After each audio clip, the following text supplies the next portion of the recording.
Mbere kyetuva okulaga ebyo nga tubitadde balika tugendeko mu byemizannyo era ng'ekisaawe eky'ekitende kikkiriziddwa okubeera nga kizannyibwamu emipiira nga ne Uganda Cranes yaddembe okukikyaliza mu byemizannyo ebirala abazannyi abakize ku bannaabwe mu mwezi ogwa Maachi balondeddwa era nga Ssekamato wa Bright Stars yalidde mu bannaakendo.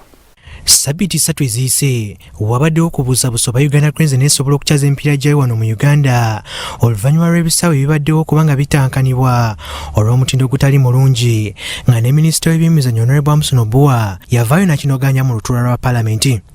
Stadium Kitende, and if the team of inspectors who are again doing inspection now for the World Cup qualifiers do not approve it, but it was approved earlier on, Madam Speaker, I want to put the country on notice that we will be left with no option as a country but to host all our World Cup qualifier games in one of the countries outside Uganda. Wabula kyaddaaki CAF sako ne FIFA bakakasizanga ekisaawe kya St. Mary Stadium ekitende nga bwe kikakasiddwa okukyaza emipiira gy'okusunsulamu abanagenda mu mpaka za World Cup nga Uganda yakuzanya emipiira egy'enjawulo.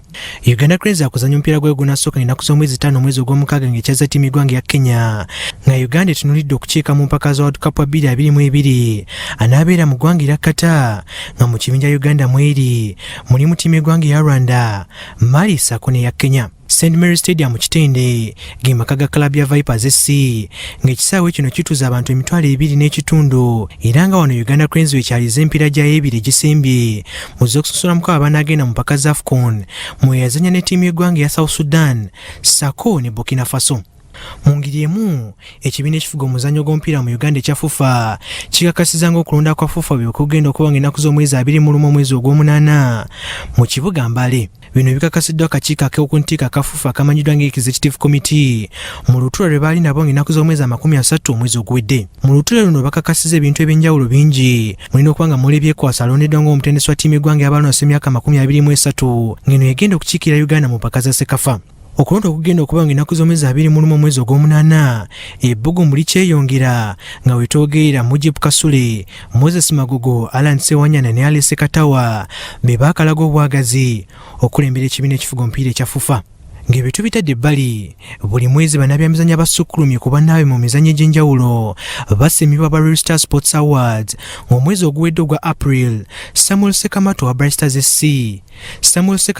Stars FC yalondeddwa, James Ijongati wa Cubs yalondeddwa mu muzannyo gwa rugby ate nga Jas Mangati yalondeddwa mu mmotoka z'empaka ng'eyasinga ku banne.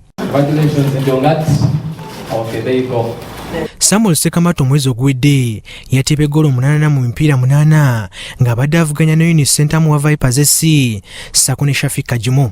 Omuwanguzi Ssekamato yalina ebiruubirirwa bingi omulina ekyokula eky'omutebi anaasinga mu liigi sizoni eno. Twazaamu performance eno ngiweereza eri basambi bannange obwesibwa bwe bantaddemu okubeera nti nkodde okupafominga nenyiweereza era eri abatendesi nti babadde wamu nange okuviira ddala ku ntandikwa mu kaseera waliwo akaseera akaali akazibwako covid mu bulamu bw'ensi eno nga tonnafa togwamu, so omusambi yenna ali eyo ng'asuubira okweyongera okusamba obulungi omupiira. Abawanguzi abalala ba awaadi eno nabo boogedde. Ndi musanyufu okuwangula awaadi eno ate n'okugiwangula sigiwangudde nga nze nzekka, ngiwangudde na teammates bange bazanyi banange bazanyi mu kisaawe ne ba coaches, so ndi musanyufu bo nabo nkimanyi bali basanyufu kubeera mpangudde awaadi eno. Mu awaadi z'omwezi oguwedde bakoze ekyenjawulo nga basimye yaliko President wa FUFA wakati wa 1995 ne 1998 Twaha Kakayire olw'emirimu gye yakolera omupiira mu Uganda. Engule tegeeza kukola bulungi nti nze ku lwange neesiimye na nnyo nti olwaleero okuva bwe nava mu ofiisi emyaka egisukka mu 22 nsobodde okujjukirwa, so kitegeeza kikulu nnyo n'eri mmwe abakyali abavubuka nti waliwo omuzungu akagero kagamba oba kagero oba asomesa busomesa simanyi agamba nti it's good to be good. Abategesi ba awaadi zino nga bakulembeddemu Isaac Mukasa abalina bingi bye bateekedde bannabyamizannyo ba Uganda. Yasooka n'abeera vice president myaka mingi emabega mujekyendeeyo wasi wa Semanobe, then n'akomawo ate nga president nga mwami Omudinga amaze okuba nga kita, 96 paka 98 yali president wa FUFA, so anyaba yakolera omupiira byali bingi ngolesebya club ya Nairo gyafiirangako nnyo okuva ejjinja, but still yatandika omupiira gw'abakyala. Omupiira gw'abakyala ogwo gwalina resistance nene nnyo okuva mu bazadde, okuva mu bakulembeze b'emizannyo abamu nga tebakkiriza nti abawala balina okuba omupiira. Actually n'amasomero gaali tegaagala omupiira guno gende maaso g'abakyala. Abawanguzi ng'ojjeko okufuna awaadi baweebwa ne bbasa okubazaamu amaanyi mu mizannyo gye bazannya. Kabenga Yusuf, Salt TV, Omunyo.